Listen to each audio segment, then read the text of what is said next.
The morning sun streamed through the tall windows of Kensington Palace as Princess Catherine stood before her ornate mirror, excitement dancing in her eyes. Today was the day she had been preparing for months. The grand ceremony of the Royal Foundation, where she would present awards to heroes from across the Commonwealth. The event would be watched by millions around the world, and Catherine knew every detail had to be perfect. Her personal dresser, Maria Santos, carefully unwrapped the stunning emerald green gown that had been specially designed by the palace's most trusted fashion house. The dress was a masterpiece of craftsmanship, featuring delicate hand-sewn pearls that formed intricate patterns across the bodice, and flowing silk that seemed to shimmer like water in the morning light. The gown had taken 3 months to create, with every stitch placed with precision and care. Catherine ran her fingers along the fabric, marveling at its beauty. The dress represented more than just fashion. It was a symbol of the monarchy's elegance and grace. The designer had incorporated subtle nods to British heritage, with embroidered roses hidden within the pearl work, and a train that echoed the flowing lines of medieval royal robes. As Maria began preparing the accessories, Catherine's private secretary, James Wellington, burst through the chamber doors with an expression of pure panic. His usually composed demeanor had completely crumbled, and sweat beaded on his forehead despite the cool morning air. "Your Royal Highness," he stammered, his voice trembling with distress. "We have a situation, a very serious situation." Catherine turned from the mirror, her brow furrowing with concern. In all her years of royal duties, she had never seen James in such a state. He was known throughout the palace for his unflappable nature and ability to handle any crisis with calm efficiency. "What's happened, James?" Catherine asked, her voice steady despite the growing anxiety in her chest.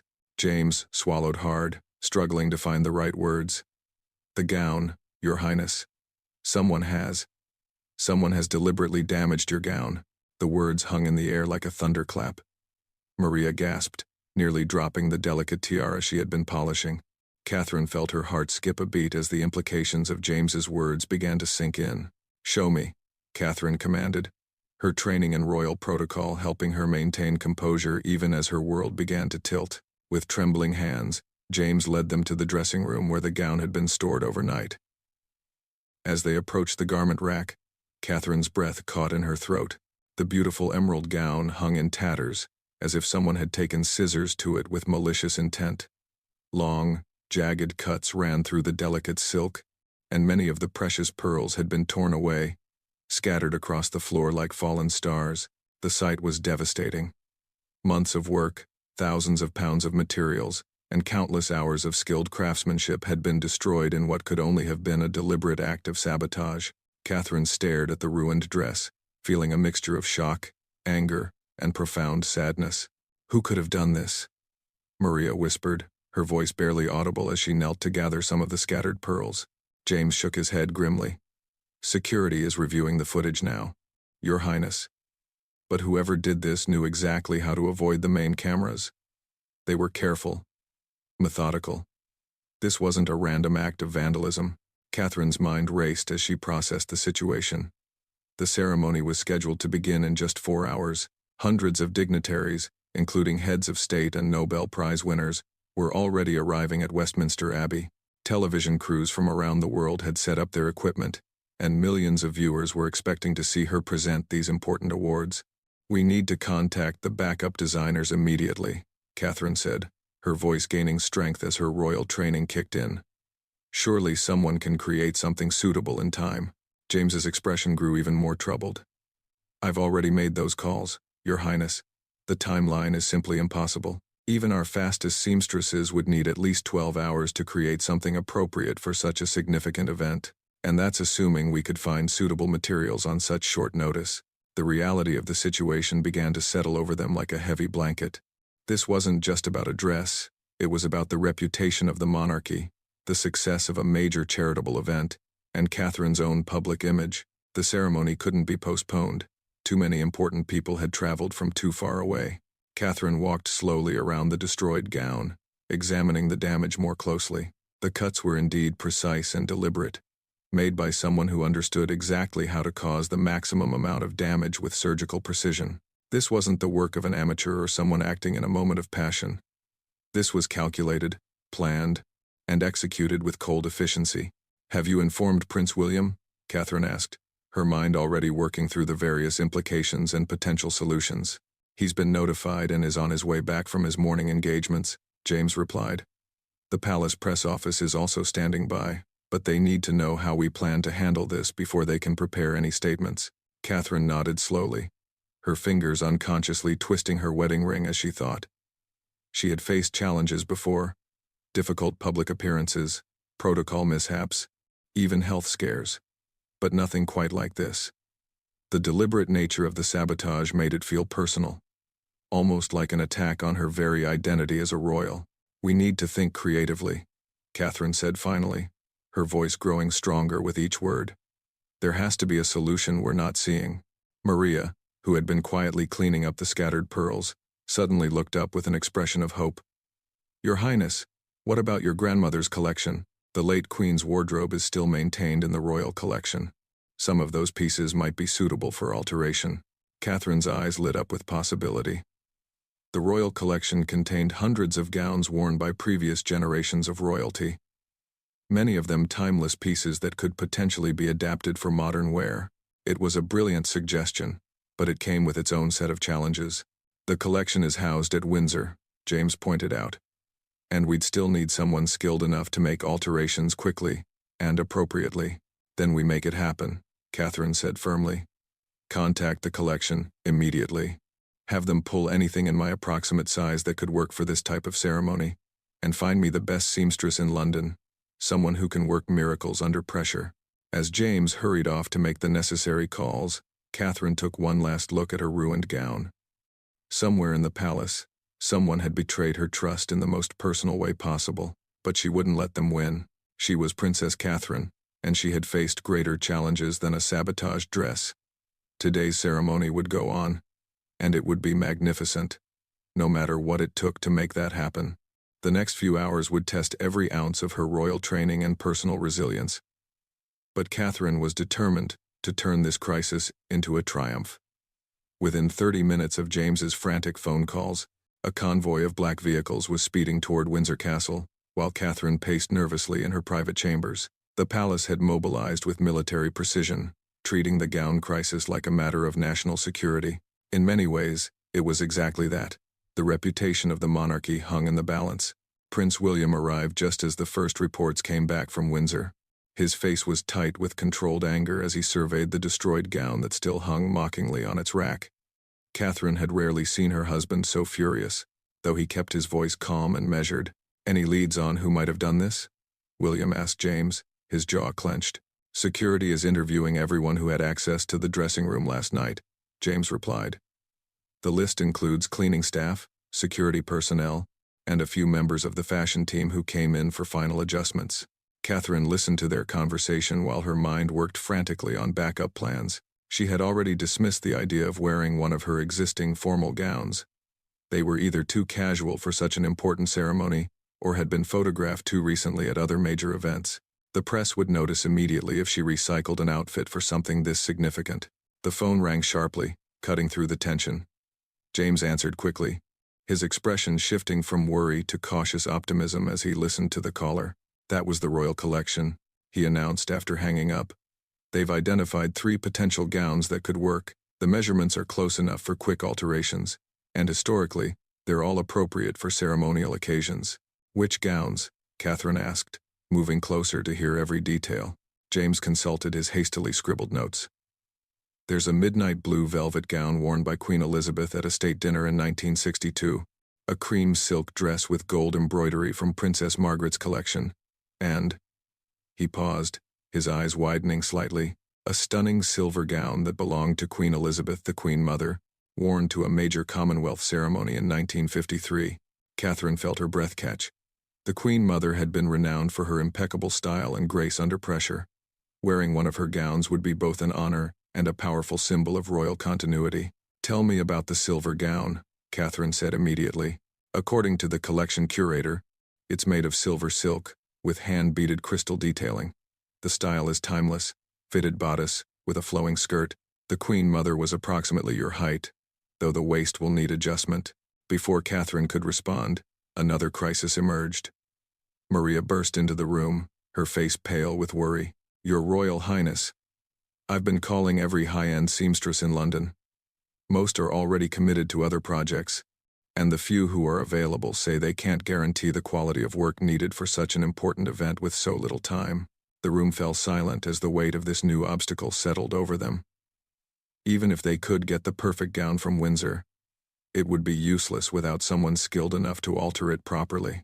A poorly fitted dress at such a major ceremony would be almost worse than having no dress at all. Catherine closed her eyes for a moment, drawing on the inner strength that had carried her through countless royal challenges. When she opened them again, her expression was determined and clear. "What about Mrs. Elena Rossetti?" she asked suddenly. The name caused everyone in the room to look up with interest.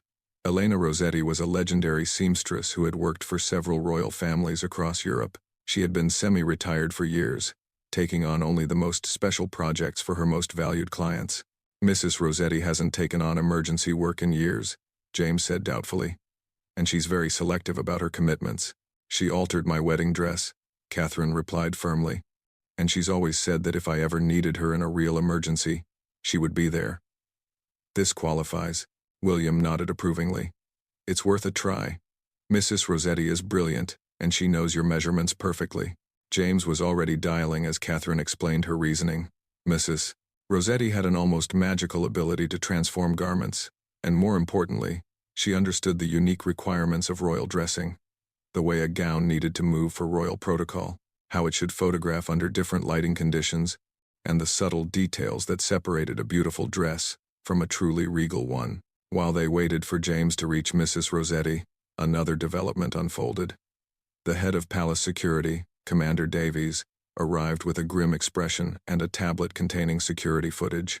"Your Royal Highness, we've identified our saboteur," he announced solemnly. The room fell completely silent as everyone gathered around the tablet. The black and white footage showed a figure in a cleaning uniform entering the dressing room at approximately 2:30 a.m. The person moved with purpose, knowing exactly where to find the gown and how to avoid the main security cameras. "It's Rebecca Mills," Commander Davies continued.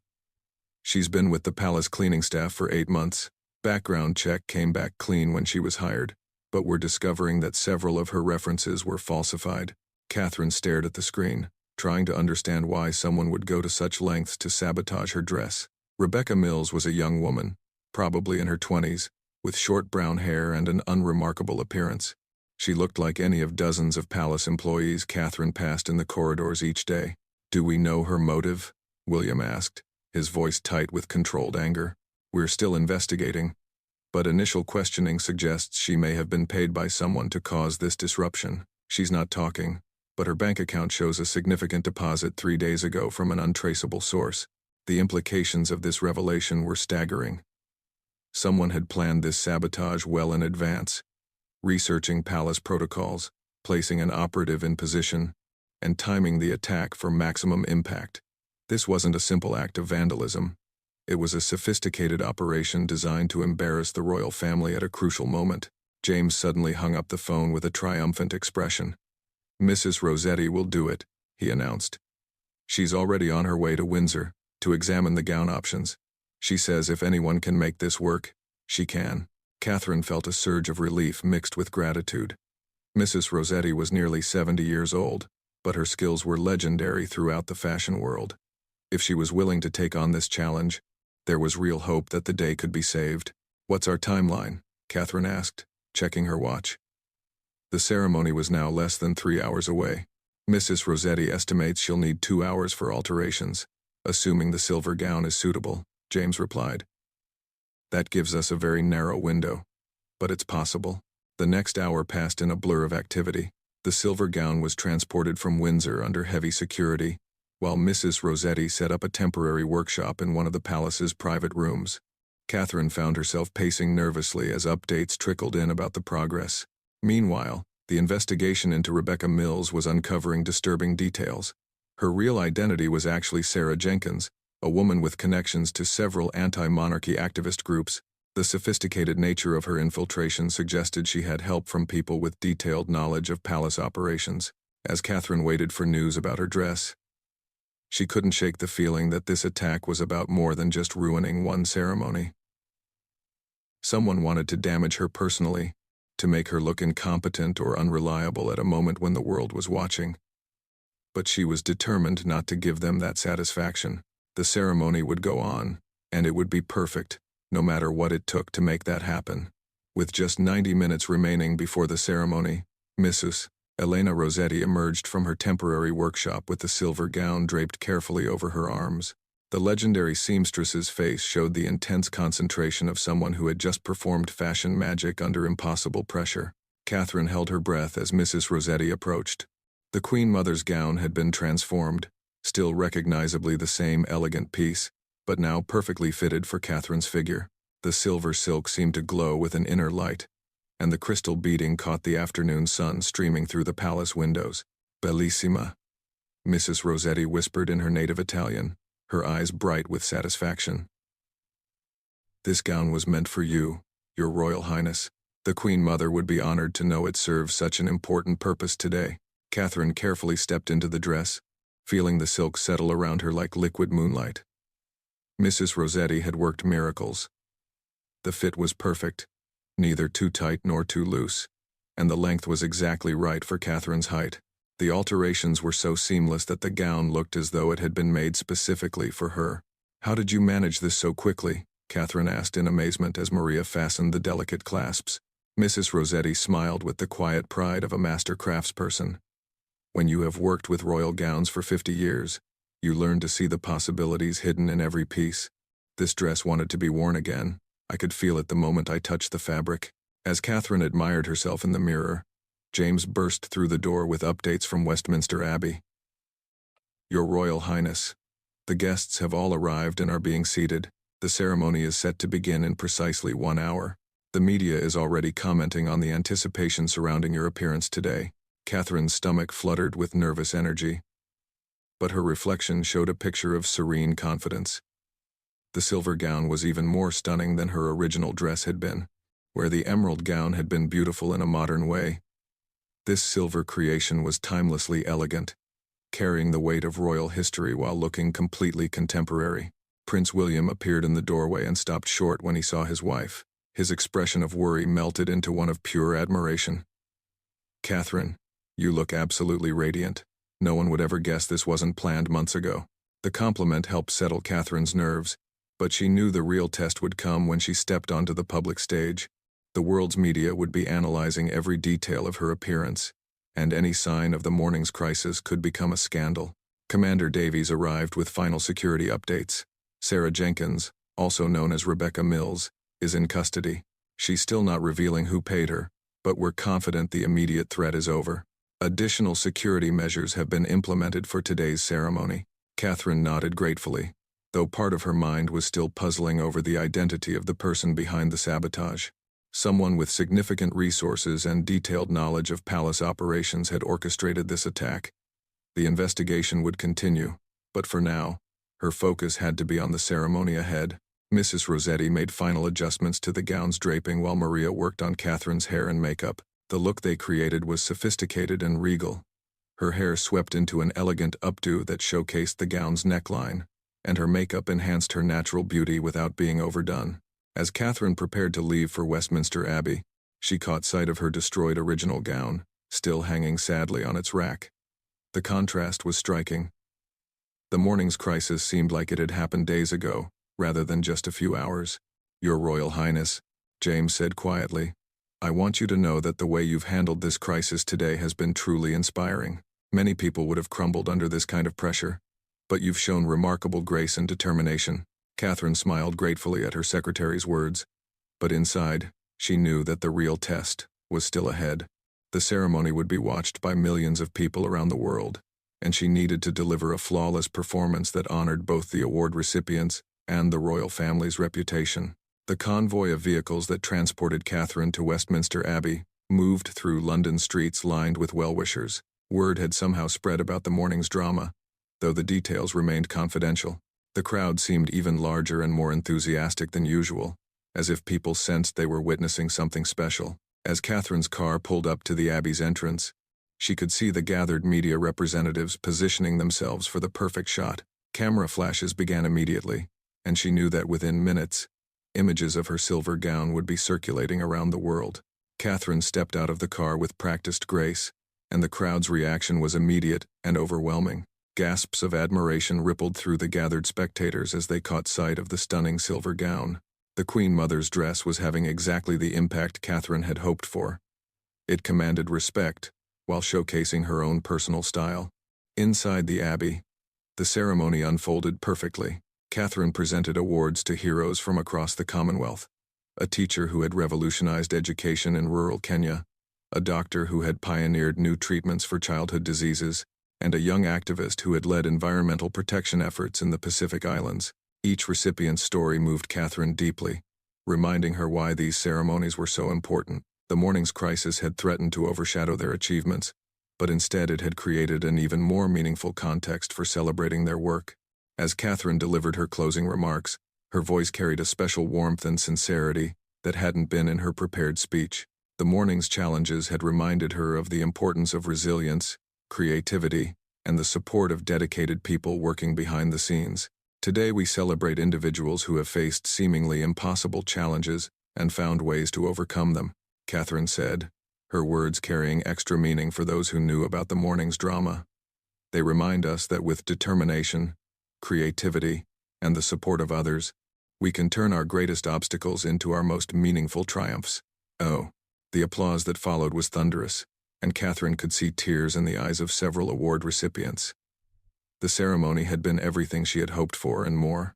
As the formal proceedings concluded and Catherine began greeting guests, she was approached by Lady Margaret Thornberry, a fashion historian and longtime friend of the royal family.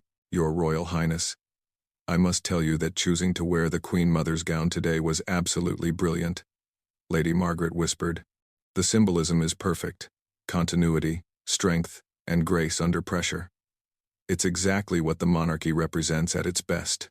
Catherine smiled gratefully, realizing that what had started as a crisis had ultimately become one of her most successful public appearances. The silver gown was already being hailed by fashion experts as an inspired choice, and the story of the morning's quick thinking was beginning to emerge in the most flattering possible terms. Later that evening, as Catherine finally had a chance to change out of the silver gown, she handled it with special care. Mrs. Rossetti's alterations would be carefully preserved, and the dress would return to the royal collection with a new chapter in its remarkable history. The sabotage investigation would continue, and eventually the full truth about who had orchestrated the attack would emerge. But Catherine had learned something important about herself during the crisis, that she was stronger and more resourceful than she had ever imagined. The destroyed emerald gown had been intended to humiliate her and damage the monarchy's reputation.